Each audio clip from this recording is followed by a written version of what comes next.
I'm gonna tell you to keep the faith.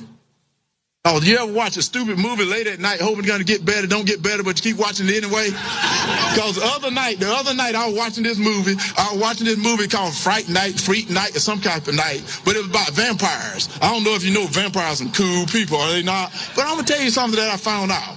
A werewolf can kill a vampire. Did you know that? I never knew that, so I didn't want to be a vampire anymore. I want to be a werewolf. But then anyway, as I'm watching this movie, and then you can tell you how stupid it is, because it's 1 a.m. So I'm watching my TV, these kids watching their TV, a vampire kill on their TV. So you know it's kind of stupid, but I'm still watching them. I could agree with you on one thing. That was very stupid, but I'm trying to follow. Whenever someone's going on these types of rants and tangents, you don't know where they're going, I make it a note to be like, no, the rest of you guys don't know where he's going, but I'm gonna follow this.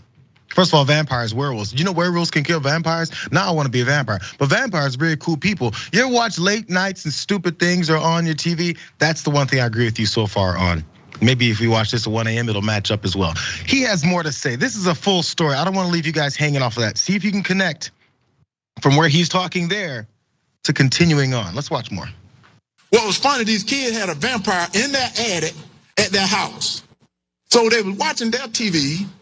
Now I'm watching my TV, they watching their TV, or they see the vampire killer on their TV. So they win this contest to bring this actor. Now y'all gotta stay with me. Bring this actor who's a vampire killer from their TV to get rid of this real life vampire in their attic. So as this actor comes to their home, he got all the right stuff. He got all the right stuff because you gotta have a stake and gotta have a thing to kill him in the heart. And he got a necklace of garlic, cause that worked. I don't know what it does, but it worked. You gotta have a cross, cause it burns, I know that worked. And then all of a sudden, this is what was so funny about it. As they're walking through the house, this guy's got the holy water, he blessing the house, this actor, now he's all fake. He's blessing the house with his holy water. They walked upstairs and this vampire looking real good in this black suit. Whoa, that sounds like Senator Warnock, doesn't it? We made one connection politically. There's Senator Warnock, apparently a vampire at the top of the stairs in a suit looking good. You might not want to tell everyone that your opponent looks good, but still, he's a vampire at the top of the stairs. Damn it, Waz. I told everyone that I like to follow these stories, but I have no idea what he's talking about anymore. He's lost me. There's one more piece though. See if you can keep up. I feel like Waz is on this. Keep up one more part, because there's some film analysis about how this whole thing went down, because he's not only a former football player and also hopefully a senator in the United States down in Georgia, but he's also a film critic and an analyst. He can break it down. Watch more. Looking all good in this black suit, floated from the ceiling. He floated from the ceiling looking good and cool. And I'm thinking, whoa, they better get out of that house. If somebody float from your ceiling, get out of that house. That's not your house. But as he floated from the ceiling, the kids jumped behind their hero. As they jumped behind their hero, the guy jumped in front of him with this holy water, threw it on the vampire's forehead. He covered his eye. And he took his hand away. He started laughing. And he said, that don't work. He took the cross, he put it on the vampire's forehead. And the vampire didn't even do anything. He said, that don't work. And that's the way it is in our life. It doesn't even work unless you got faith. It is time for us to have faith. We gotta have faith in our fellow brother. We gotta have faith in this country. We gotta have faith in the elected officials. And right now, that's the reason I'm here. Oh, wow. Woo! Wow. Faith is the point of that story. I'm gonna have to go watch Fright Night at about 1 a.m. and then I'll figure out that there's probably like princesses and castles in this movie. Wow.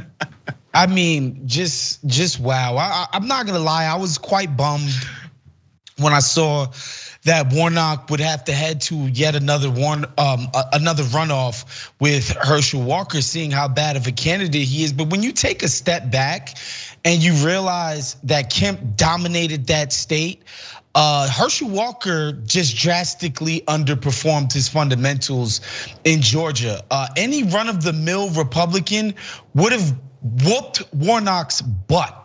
Right, but this guy is such a horrible candidate, and even as polarized and as stratified as our politics are right now, in a traditionally red state like Georgia, those people did not want to come out for him, man. He underperformed by 7 points when you compare that to Kemp, and that's a lot. It doesn't 7% doesn't sound like a lot, but in an election where there's only 2 candidates, that's a lot. And man, I really wonder if he's not gonna just get walloped now that there's no incentive to put him in, right? Like the Dems already have the Senate, and Republicans didn't want to come out for him when it's like all these other candidates that they're excited about on the ballot. I wonder if anybody's gonna come out for this guy. I mean, just look at that. Just look at it. I'm trying to. I'm also trying to understand it. I'm still processing it all in my head. You talked about how they probably have no more incentive to come out in strong force to get him in. Obviously, the Senate has already been taken by Democrats. It's just a matter of the number at the end, which this will be that determining factor. So, of course, I'm glad you brought that point up, because the motivation, I think, is outside of having him do something, legislate, come up with bills, have ideas that can contribute to American people's success and prosperity. None of that is the point from Republicans. Republicans are like, we need a black guy. Hey, there's a black guy. He'll appeal to black people because he's just like black folks, right? This is their perception. And no one else, let's go down to graphic 1, you guys. No one else illustrates this thing that I've been saying. This is why Mitch McConnell and whoever else was part of this, Donald Trump recruiting Herschel Walker, is because they think this is what they see when they see black folks in America in a general sense. Look at what Michael Tracy tweeted out in response to some of this fallout over Herschel Walker. Walker doesn't come across as the ideal US senator, but the main reason he's called, quote, stupid seems to be because he speaks in a heavy regional dialect with lots of colloquialisms. This alone does not make him stupid. He sounds like countless blacks in the deep South, Michael Tracy says, which illustrates my point again. Here's Herschel Walker. And Lindsey Graham said it too. He said it screaming and crying on his shoulder. How could you guys? If you guys don't elect Herschel Walker, then little black boys and little black girls across this country won't want to be Republican.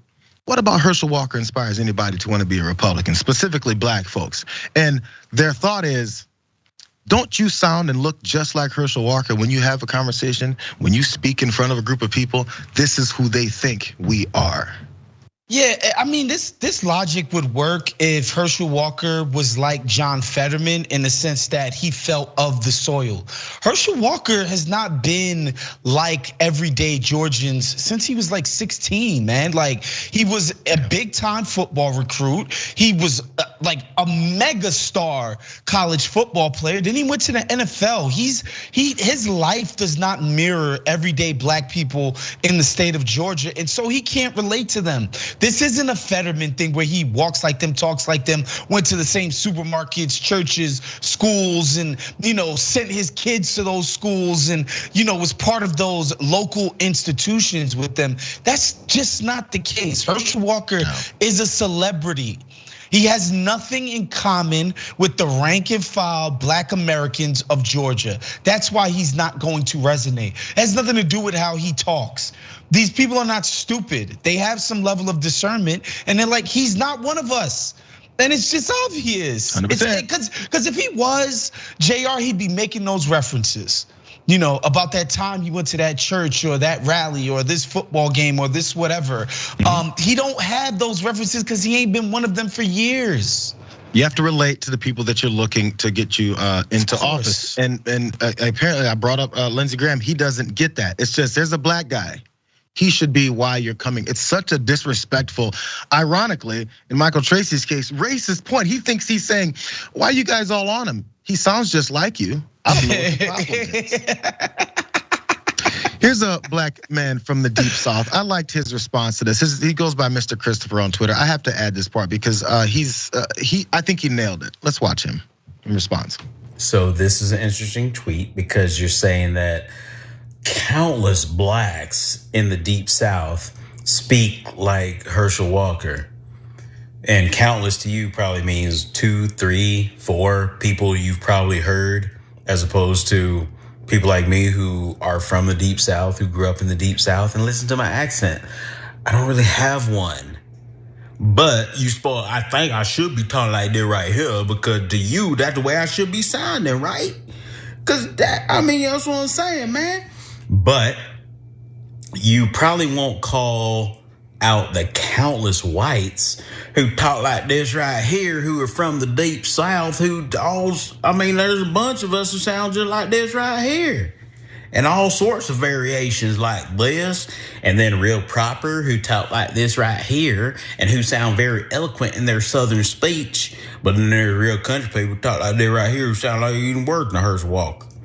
But keep pushing your agenda because we know what you're doing.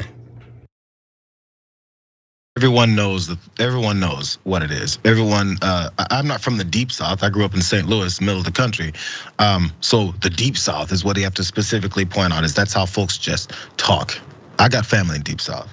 No, it's not. And by the way, there's folks who do talk like that, and they're not ignorant and clueless as Herschel Walker is. So don't connect the dialect to stupidity.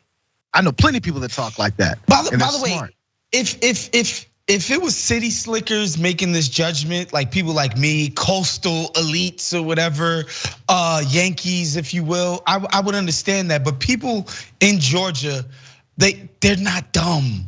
Like they're not casting this guy aside because of his colloquialism. It's like it's people who are of the region who have rejected this guy. This is ridiculous.